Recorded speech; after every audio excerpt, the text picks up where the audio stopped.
The global COVID-19 pandemic and earlier epidemics has shown us that crucial to bringing down transmission rates in a way that's proportionate and doesn't completely shut down economies needs the input of communities. These solutions need to be built from the bottom up.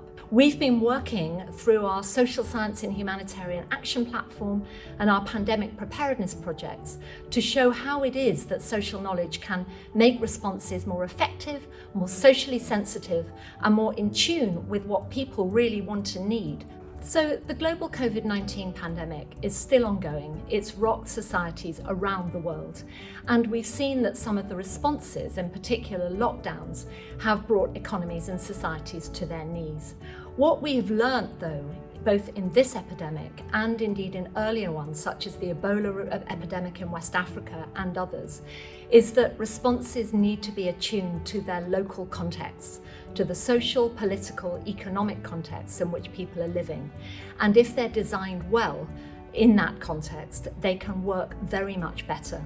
Take the Ebola outbreak in West Africa, where problems really arose when outbreak control teams rode roughshod over things like local burial and care practices.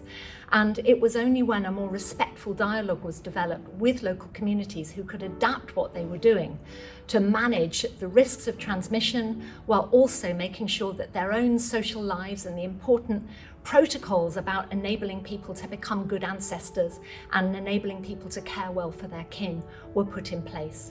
Similarly, with COVID, we're seeing community level responses such as the Munango Alliance in Nairobi, which is working with the residents of low-income settlements, or women's groups in Kerala in southern India, who are helping to mitigate the impact here of the response itself and of the lockdowns, helping to support people, distributing food, and ensuring that different people can have access to healthcare services and to the right information they need to adapt.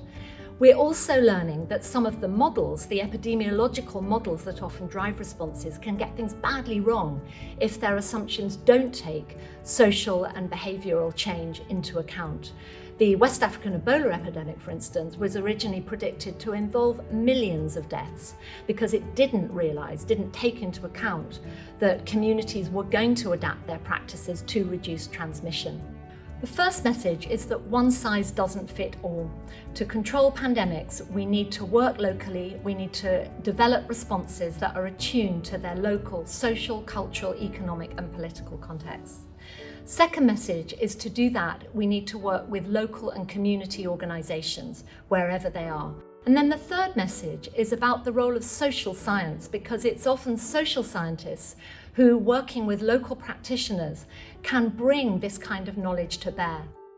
So we would like to see policymakers, whether in the UK or supporting work in other countries, engaging much more fully with the local and with the community organisations and local government who know those local settings, working directly with them to design appropriate, proportionate, fitting responses that suit their contexts.